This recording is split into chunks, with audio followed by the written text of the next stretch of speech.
Ya vimos la estructura iónica y ahora vamos, atómica, y ahora vamos a ver la estructura iónica. Y para eso vamos a ver qué son los iones. Los iones son los átomos que por algún motivo se descompensaron en sus cargas y quedaron positivos o negativos. La única partícula de un átomo que puede ganarse o perderse es el electrón. Porque recuerden que los protones y los neutrones están en el núcleo. O sea que la única partícula que puede irse del átomo o pueden venir más son los electrones. Por lo tanto, si un átomo que tiene mismo número de protones que de electrones está neutro, para que pase a ser positivo es porque perdió electrones. Entonces, ¿qué pasa? En el núcleo quedaron más protones que electrones afuera y entonces quedó positivo. En cambio, un átomo, si se convierte en un ion negativo, es porque ganó electrones.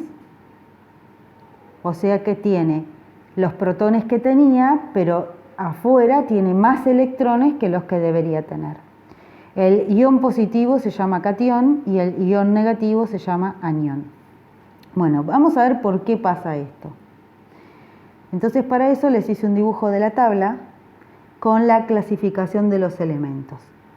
Los elementos los podemos repartir, digamos, en tres grupos importantes. Gases raros, que es la última columna de la tabla, que se llaman así porque son muy estables y no forman compuestos. Son muy estables. Por eso no reaccionan y no forman compuestos. Y todos los demás elementos son los no metales y los metales, que sí forman compuestos. Entonces, lo que se cree es que la estructura del átomo de un gas noble, que es la que es estable, ¿sí?, es esa estructura lo que le da estabilidad al átomo. Y los demás elementos, los metales y los no metales, buscan copiarse la estructura del gas noble. Para hablarlo fácil, los gases nobles lo que tienen, la mayoría, menos el helio, siempre hay una excepción, pero bueno, vamos a ver, la mayoría de cualquier gas noble tiene protones, neutrones y electrones, pero lo que tienen la mayoría son 8 electrones en la última órbita. Y lo que se cree es que eso es lo que les da estabilidad. Salvo el helio, que es el único gas noble que en la última órbita tiene 2 electrones. ¿Sí? Bueno, como la mayoría tienen 8 y se cree que eso es lo que le da estabilidad, entonces se cree que los metales y los no metales buscan llegar a 8 electrones en la última órbita. Vamos a ver cómo hacen. Porque depende de cuántos tenían lo que tienen que hacer. Por ejemplo, el calcio, que es un metal. En la tabla acá tenemos el Z, acá tenemos el número másico y sabemos que está en el periodo 4 y que esta es la distribución electrónica que miramos en la tabla. Entonces vamos a hacer la estructura atómica del calcio. Hacemos un núcleo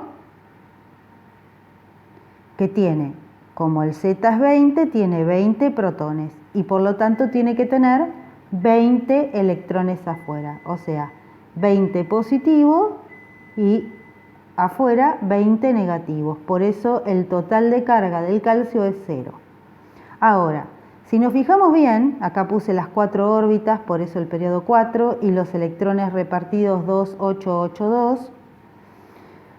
Si nos fijamos bien, el calcio termina con 2 electrones en la última órbita. Por lo tanto, para llegar a 8 necesita juntar muchos electrones. Entonces, cuando un átomo tiene poquitos electrones en la última órbita, lo que decide es perderlos, o sea, regalárselos a otro átomo. Y entonces esa órbita no va a estar más y esta pasa a ser su última órbita que tiene 8 electrones. Ahora, si hizo esto, que perdió 2 electrones, se descompensó la carga, porque va a tener 20 positivos en el núcleo, pero ahora afuera no tiene 20, tiene 18 negativos. Por lo tanto, la carga de esto va a ser más 2. Acuérdense que perder es positivo, ¿sí? Perder es positivo. Entonces, esto que acabo de dibujar acá es la estructura atómica del calcio más 2, no del calcio, ¿sí? Vamos a ver otro ejemplo. En este ejemplo tenemos el azufre. Su número atómico es 16, su número másico es 32, está en el periodo 3 y la distribución electrónica 2, 8 y 6. Entonces tiene un núcleo que tiene 16 protones y 16 positivos, ¿sí? 16 positivos y tiene 16 electrones afuera negativos. Por lo tanto, la carga total es 0. Bueno. Y tiene 16 neutrones, pues se acuerdan que hacíamos el A menos el Z y de casualidad da 16. En sus 3 órbitas repartidos los electrones 2, 8 y 6. Bueno, este átomo, si quiere tener 8 electrones en la última órbita, como tiene 6, lo que tiene que hacer es conseguir 2 electrones más, ¿sí? Sumarlos. O sea, tener 8 electrones en la última órbita. Entonces, el núcleo va a tener 16 protones, eso no cambió. Pero ahora afuera, en vez de haber 16 electrones, hay 18 electrones. Por lo tanto, la carga de esto va a ser 2 veces negativa. Por lo tanto, el azufre va a quedar menos 2. Entonces, cuando yo hago la estructura y en la última órbita pongo 8 electrones, no estoy haciendo la del azufre, sino que estoy haciendo la del ion, ¿sí? Menos 2 del azufre. Bueno, y voy a ver el caso del hidrógeno. El hidrógeno es el átomo más simple.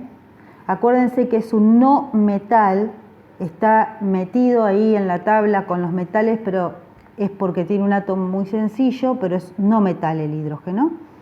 Tiene un solo protón, no tiene neutrones porque si resto el número másico con el número atómico me da 0 y tiene un electrón afuera. ¿Y qué pasa? Si regala este electrón se queda sin nada. Entonces, en realidad, lo que hace es sumar un electrón.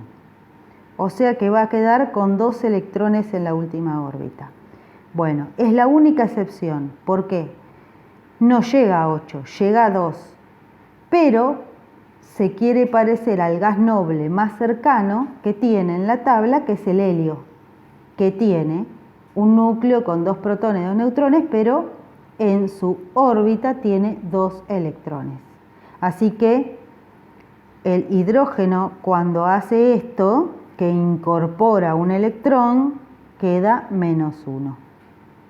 ¿Sí? Si el hidrógeno perdiera el único electrón que tiene, sería más 1. Bueno, espero que se haya entendido y cualquier cosita me preguntan.